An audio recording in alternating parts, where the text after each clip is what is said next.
Welcome process management experts to our best practice in process management video post. I'm Thomas. I'm Mirko.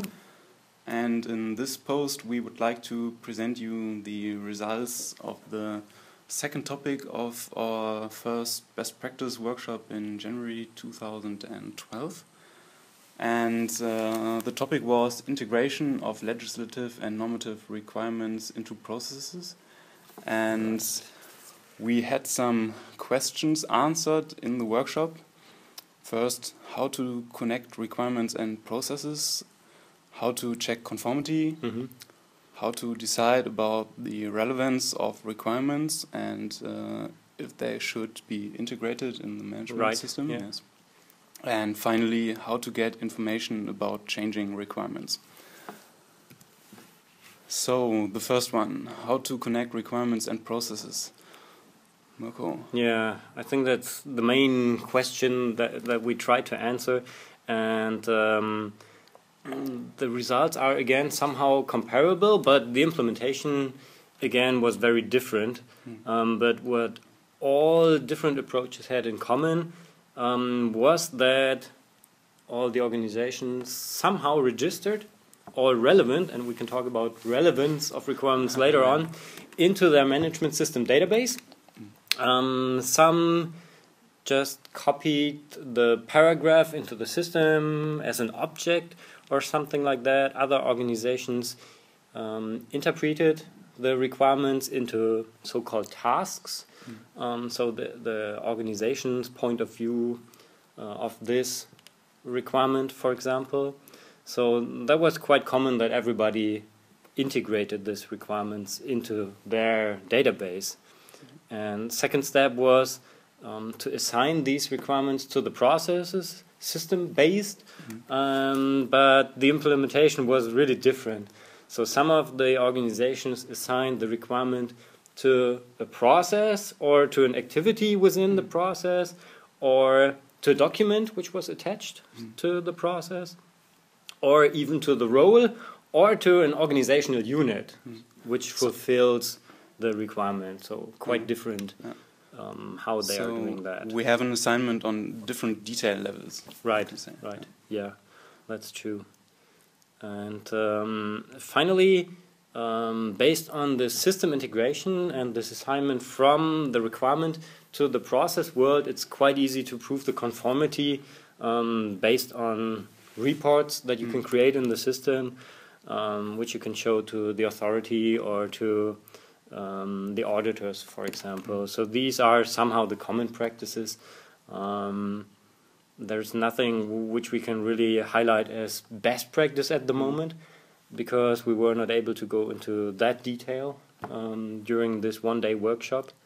But there was one promising practice.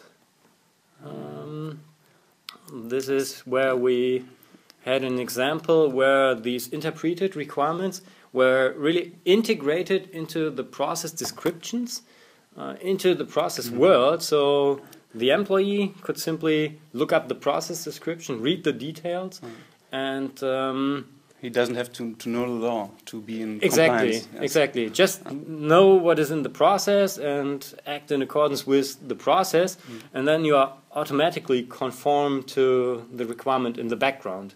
So that was or is something really promising, as far as I understood it, and that's quite similar to our approach at LHG. So we also integrate the requirements into the tasks, right? Yeah, so that's how to connect requirements and processes. Let's continue. So the next was how to check the conformity. And we identified two different approaches. One is to perform an annual conformity check. I think this is looking from the different requirements onto the processes and check if they fulfill the requirements, or that's B, do the other way around, check the processes before publishing if they fulfill the requirements. So two different ways of doing it. And the more processes you have described, the more sense the second approach makes. Yeah. Approach B. I guess, yeah, that's true. And if you have more than just one requirement in the system, I think it's easier to look from the process point of view instead of from the different requirements point of view. But these were the different approaches, and could be that we go into further detail within one of the next sessions, but in January that was just the level of detail where we stopped. So we identified these two approaches, we discussed a little bit, but that's it for this point of time. So the next one, how to decide which requirements are relevant and should be integrated into the system. Yeah, question that popped up from time to time while we introduced how we are doing it, and we simply collected all the different ideas and discussed these ideas, and we tried to bring it somehow into an order on this slide. We developed criteria to consider the integration of a requirement, and the first one was, or still is, whenever you need a certificate or an approval, and you have to show conformity to a requirement to receive this certificate, then it makes sense to integrate this into your management system, because then you can easily create this cross-reference list, for example, so that makes sense whenever you need an approval to integrate it. The second point kind of belongs to the first one. Exactly. So if you need a cross-reference list, if you welcome external auditors and you have to prove conformity to them, then it definitely makes sense to integrate it into the management system. If nobody's coming and nobody wants to know from the outside, then you might keep it out of the system. The third item is completely different. So if you have employee trainings and they don't cover this requirement, and it's not good workmanship that everybody knows about this requirement, then it makes sense to simply integrate it into the management system and integrate it into your processes to make sure that everybody fulfills these requirements. And then the risk assessment, something we are doing at the moment. So at this point of time we have around about 15 different requirement domains in the system, and we are checking the relevance at the moment based on a risk assessment. So if the consequences of not being in compliance to the requirement are so heavy and threatening, exactly, you keep it in the system or implement it. Yeah, and the opposite would be if nobody cares about this requirement or the effects of being not in compliance, then you have to evaluate if you really have to have it in the system. And in our case, where we are doing this process-based conformity check, then you can lean the process a little bit if you take this requirement out. Doesn't mean that you don't consider the requirement overall, but then you don't have to integrate it into your conformity check in the management system, for example. Okay, and finally, if the application of a requirement is not obvious, so if you can forget this requirement easily, then it makes sense to integrate it as well. So just different criteria, somehow comparable, but it makes sense to check this list if you think about which to integrate it. Okay. In general, we discussed two different types of requirements: normative, like ISO 9000 or EN standards or occupational health and safety standards, for example, and on the other hand, legislative requirements like foreign trade law or, for us, aviation law, which is quite important, or explosives law for the manufacturing organizations. And we found out that all the participants refused to integrate customer-specific requirements into the management system. Where do you find them? I would always recommend to integrate these requirements into the operational systems or documentation. And in the management system, I would simply refer to these operational systems.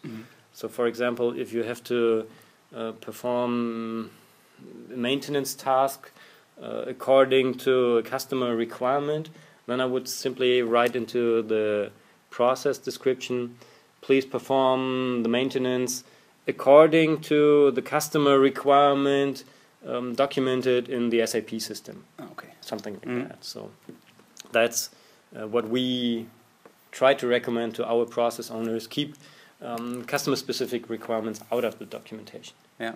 But you can't avoid it all the time. So, but all the experts said, keep it out. Yes. Yeah. So the final question was how to guarantee that all your requirements are up to date.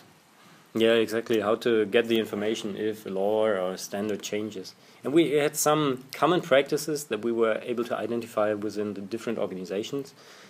For example, to subscribe to an update service. So there are some companies out there that offer these services where you can simply subscribe to receive the information if a law or a standard changes.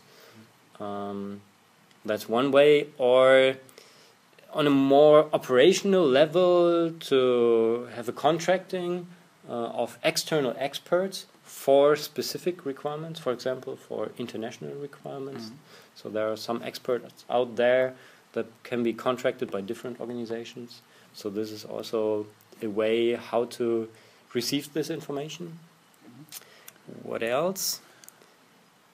The continuous communication with, if we are talking about a law, a legislative requirement, continuous communication with the authority, or in case of standards, with the association that creates these standards or publishes these standards. That practice is quite common in aviation law. Right, yeah, it is. So there are working groups that discuss different drafts of laws and standards, for example, and it's possible to comment on these drafts and to influence the development process just by giving feedback to the authority, for example. That's quite common in the aviation industry, yeah. And that's also how to get your information is also can be an aspect of insurance. If you can outsource the risk of not being up to date. Yeah, that's true. Yeah, so that's what we identified.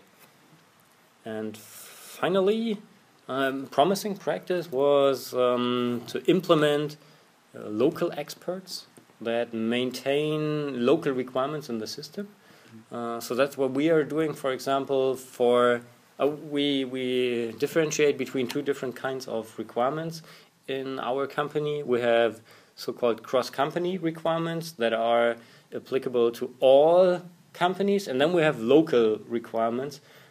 For example, if there's something only applicable for Hungary, then we have a local requirement manager who maintains this requirement in Budapest, for example, and he has the information about changing requirements because he's working locally and he knows what is going on there. So we don't have to monitor this requirement from the headquarters, for example. So that was an interesting idea to integrate your local experts into the system as well.